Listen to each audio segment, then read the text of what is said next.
अस्सलामु अलैकुम वरहमतुल्लाहि वबरकातुहू। बहुत ख़ास वीडियो लेकर आया हूँ आप लोगों की फरमाइश पर कि उर्दू की कौन कौन सी ऐसी किताबें हैं जिसे सब लोग पढ़ें या ये किताबें हमारे घर में होनी चाहिए, कौन कौन सी किताबें हैं। तो चलिए हम वीडियो शुरू करते हैं।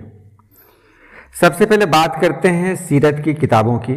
तो सीरत की दो किताबें मुझे बहुत पसंद हैं। एक है सीरतुन नबी सल्लल्लाहु अलैहि वसल्लम, इसके लिखने वाले हैं अल्लामा शिबली नुमानी। लेकिन जब अल्लामा शिबली नुमानी का इंतकाल हो गया तो उनके शागिर्द अल्लामा सैयद सुलेमान नदवी ने इस किताब को मुकम्मल किया। बहुत बेहतरीन किताब है, इसे ज़रूर पढ़ें। ये PDF के रूप में भी किताब मिल जाएगी, आप वहाँ से भी पढ़ सकते हैं। सीरत की दूसरी किताब अगर देखें तो अब्दुल मुस्तफ़ा आज़मी की एक किताब है, सीरत मुस्तफ़ा सल्लल्लाहु अलैहि वसल्लम। बहुत बेहतरीन अंदाज में सीरत के बारे में लिखा गया है इसमें, आप इसे भी पढ़ सकते हैं। बहुत बेहतरीन किताब है, ये भी PDF के रूप में आपको मिल सकती है। उसके बाद मोहम्मद बिन कासिम और गुमशुदा काफ़िले, नसीम हिजाज़ी की बहुत अच्छी किताब है। नसीम हिजाज़ी मेरे बहुत पसंदीदा कलमकार हैं। आपकी बहुत सारी किताबें मेरे पास हैं, सफ़ेद जज़ीरे हैं और भी हैं। तो अगर आप इन किताबों को पढ़ेंगे तो एक तो पढ़ने का लुत्फ़ आएगा, क्योंकि ये दास्तान इस तरह बयान करते हैं कि वो सब कुछ आँखों के सामने आ जाता है। गुमशुदा काफ़िले और मोहम्मद बिन कासिम जब आप पढ़ेंगे तो आपको एहसास होगा कि हमारी तारीख़ क्या है, और इससे बहुत कुछ जानने का भी मौका मिलेगा। साथ ही साथ अगर आप एक बार इसको पढ़ने लगे तो यकीन माने कि जब तक ख़त्म न हो ये किताब, आपको इस किताब को छोड़ने का दिल नहीं करेगा। इसी तरह इनायतुल्लाह अल्तमश की बहुत मशहूर किताब है दास्तान ईमान फरोशों की, बहुत बेहतरीन किताब है। अगर आपने ये किताब नहीं पढ़ी, ये कई जिल्दों में है, आप कोई एक जिल्द भी ले लें, उसे पढ़ लें। अगर वो बेहतर लगे तो फिर आप अगली किताब पढ़ें। तो ये बहुत बेहतरीन किताब है, हम सभी लोगों को पढ़ना चाहिए। मौलाना अबुल कलाम आज़ाद के ख़तों का मजमूआ है गुबार खातिर। जब ये किला अहमद नगर की जेल में थे तो वहाँ इन्होंने हबीबुर रहमान शेरवानी के नाम ये खतूत लिखे थे, 24 खतूत लिखे थे। उन खतूत का मजमूआ है। अब यहाँ कहते होंगे आप कि आखिर खतों को पढ़ने से क्या फ़ायदा है, तो आप जान लें कि फ़ायदा है, बहुत फ़ायदा है। आप देखेंगे उनका उसलूब, उनका तरीक़ा देखेंगे लिखने का, और साथ ही साथ इनके जो खतूत होते हैं वो बहुत तवील होते हैं, उसमें बहुत सारी दास्तानें होती हैं, अशार होते हैं, पढ़ने का अलग लुत्फ़ है। तो इस किताब को भी एक बार ज़रूर पढ़ें। असबाब बगावत हिंद सर सैयद अहमद ख़ान की किताब है। वो किताब है जब 1857 में गदर की लड़ाई हुई थी तो उस वक्त मुसलमानों पर इल्ज़ाम लगा था, मुसलमानों के साथ बहुत जुल्म हुआ। अंग्रेज़ों ने बहुत कुछ किया, काला पानी की सज़ा दी, और दिल्ली से लेकर दिल्ली की तमाम गलियां मुसलमानों के खून से रंगीन थीं। अंग्रेज़ों के दिल में मुसलमानों के लिए नफ़रत पैदा हो गई थी। अब वो मुसलमानों को देखना भी नहीं चाहते थे। उसी वक्त सर सैयद अहमद ख़ान ने असबाब बगावत हिंद ये किताब लिखी, और उसमें कुछ बताया कि मतलब ये जो कुछ हुआ, जो मामला हुआ, उस मामले का पस मंज़र कुछ और था। सर सैयद अहमद ख़ान ने उस वक्त बहुत होशमंदी से काम लिया था, और आप इस किताब में देखेंगे वो होशमंदी क्या थी, वो अक्लमंदी क्या थी जिसकी वजह से मुसलमानों को माफ़ी मिल गई थी। उसके बाद है बागो बहार, मीर अमन दहलवी की बहुत मशहूर किताब है।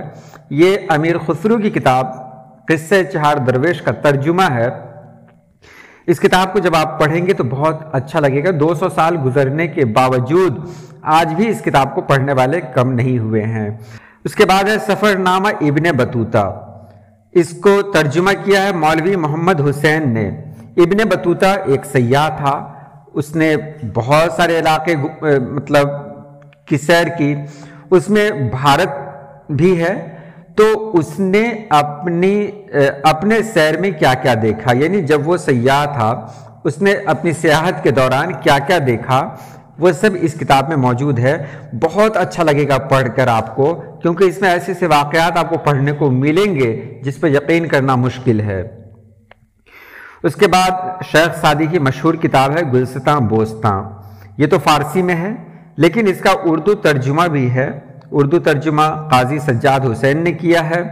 گلستاں بوستاں، یہ دونوں کتابیں بہت ہی اچھی ہیں، اس میں چھوٹے چھوٹے واقعات ہیں اور ہر واقعہ سے کچھ نہ کچھ سیکھنے کو ملتا ہے۔ اگر آپ اسے بھی پڑھیں گے تو یقین مانیں کہ آپ جب تک پوری کتاب ختم نہیں کریں گے آپ کو مطلب تشفی نہیں ملے گی۔ تو یہ کتاب بھی آپ ضرور پڑھیں۔ عربوں کی جہاز رانی سید سلیمان ندوی کی بہترین کتابوں میں سے ایک کتاب ہے۔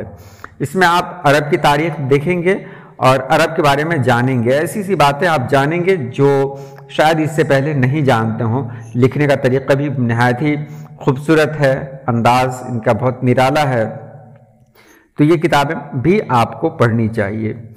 اب منشی پریم چند کا ایک افسانہ ہے کفن، اسے بھی آپ پڑھ لیں، کیونکہ پریم چند کے لکھنے کا طریقہ بہت عجیب ہے، مطلب بہت اچھا ہے۔ یہ بہت مطلب مشکل الفاظ کا استعمال نہیں کرتے ہیں، اور ان کی جو کہانیاں ہوتی ہیں، ان کے جو افسانے ہوتے ہیں، ایسا لگتا ہے کہ وہ افسانہ ہمارے آس پاس ہی ہو رہا ہو، یعنی وہ موضوع ہمارے آس پاس کا ہی ہے۔ اس لیے کفن کو تو ایک بار ضرور پڑھ ہی لیں۔ اس کے بعد اگلا نمبر آتا ہے اشفاق احمد کا۔ اشفاق احمد اور بانو قدسیہ کو کون نہیں جانتا؟ ان کی کتاب ہے زاویہ۔ زاویہ اگر آپ پڑھیں گے تو بہت کچھ سیکھنے کو ملے گا، ساتھ ہی ساتھ اس میں جانکاری کی بہت ساری چیزیں ہیں۔ اسی طرح آخری ہے دریچے، واصف علی واصف رحمۃ اللہ علیہ کی یہ کتاب ہے، اور اس میں انہوں نے زندگی کے بارے میں بہت کچھ بتایا ہے، زندگی کو گہرائی سے پرکھا ہے، جانا ہے، تب جا کر کتاب لکھی انہوں نے۔ تو یہ کتاب بھی بہت بہترین ہے۔ یہ ساری کتابیں آپ کو آن لائن مل سکتی ہیں، پی ڈی ایف کے روپ میں مل سکتی ہیں۔ میرے پاس تو پی ڈی ایف نہیں ہے، میرے پاس تو کتابیں ہیں، میں کتابوں کا مطالعہ کرتا ہوں، پی ڈی ایف سے مجھے پڑھنے میں اچھا نہیں لگتا۔ اگر آپ گوگل پہ سرچ کریں گے تو یہ ساری کتابیں آپ کو پی ڈی ایف کے روپ میں مل جائیں گی، لیکن میں یہی کہوں گا کہ پی ڈی ایف میں پڑھیں تو اس میں وہ لطف نہیں ہے جو اصل کتاب کو پڑھنے میں ہے۔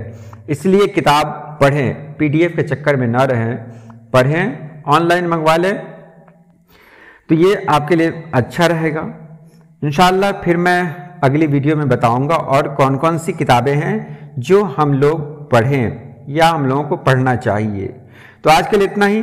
اللہ پاک آپ سبھی لوگوں کو خوش رکھے، آباد رکھے۔ اللہ حافظ۔